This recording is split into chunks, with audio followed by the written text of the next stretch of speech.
If you're thinking about buying new construction in Rivertown, there are a few things you will not hear at the model home. I'm talking about hidden costs, timelines, and a few details that can make or break your experience, especially if you are relocating. So let's get into the 5 things that you wish you knew before signing with the builder.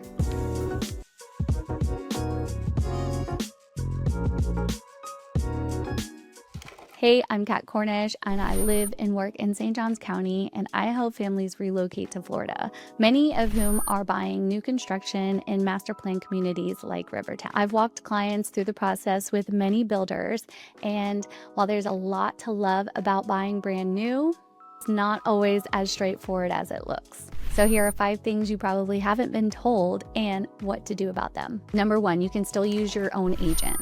Now let's talk about the most common myth. You don't need a real estate agent if you're buying new construction. And here's the truth. The builder's sales agent is there to represent the builder. Their job is to get the best deal for the company, not necessarily to protect your interest. When you bring your own agent, ideally someone who knows Rivertown and has worked with other local builders before, you get someone that's going to be in your corner who can help you review contracts, help you compare the different incentives with the different builders, who can keep track of your construction progress, especially if you are out of state because you're relocating here, and make sure that nothing gets overlooked. And then of course, the best part, the builder typically pays the agent's commission, not you.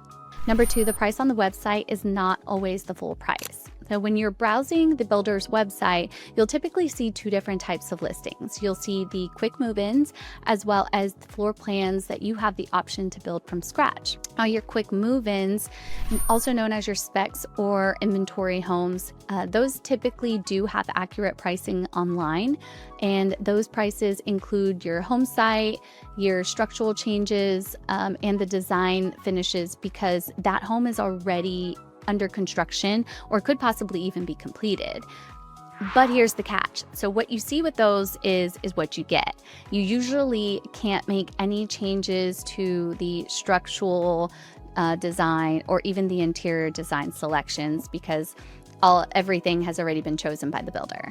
Now, on the other hand, if you're starting from scratch and you're building a home, the price you see online is typically going to be the base price. That number doesn't include your lot premium, your structural upgrades, your choices at the design center, which include like your flooring, your cabinets, your countertops, and so on. And that's usually where buyers get the sticker shock. This is why I always walk my clients through a full cost breakdown earlier in the process. That way you know what to expect and can make confident decisions without too many surprises. All right, number 3, not all lots are the same. Now, Rivertown is no doubt beautiful, but not all home sites are built the same. So some lots will back up to water or preserve area, which those will carry a higher premium. And others, they may be near power boxes, retention ponds, or even future construction.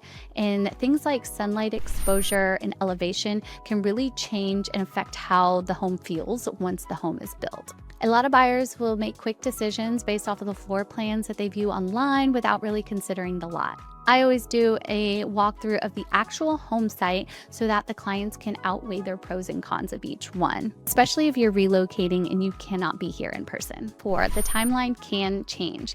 Most builders will give you a time frame between like 6 to 10 months for their build time, but that can change, and it can be based on many different factors such as weather, labor shortages, inspections, materials. I've seen homes finish early, but I've also seen homes have delays of several weeks. Now, if you're relocating, there's a lot of plans going on. There's a lot of planning for movers, your lease ending, whether or not we're looking at school start dates. So timing really matters. And because of that, I always like to stay in constant communication with the builder on behalf of my clients so that we can make sure that there's no delays that no one's warned you about, because we just don't want to get to 30 days out from closing and have any of those type of surprises. Number 5, you still need a home inspection. Yes, I know this one surprises a lot of buyers, but you should absolutely get a home inspection from a third party, even on new construction. Now, builders are working really fast and there's multiple crews, and sometimes it's not It's not abnormal for things to get overlooked or missed. And I've seen missing insulation, reverse plumbing, and incomplete electrical panels. So hiring a third-party inspection company to come in and just give you that peace of mind is very important, especially just having those extra eyes that know what to look for before closing. And that way we can try to tackle anything prior to closing and let the builder know that these things are noted and actually have that on paper. You want to make sure that you have that leverage prior to closing and signing those documents. It's going to be one of the best decisions you can make as a buyer. So if Rivertown is on your radar and new construction is the right fit for you, just go in prepared.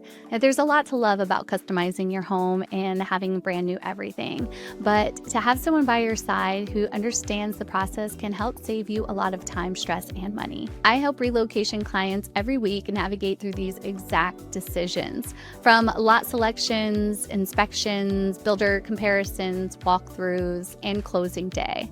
Now, if you want someone to help you simplify the process and advocate for you every step of the way, reach out through the link in the description below. I'd love to help. If this video helped you, make sure to give it a like, subscribe to the channel, and make sure that you have your notifications turned on, because I have more videos coming that break down life in St. John's and what you need to know before moving to Northeast Florida.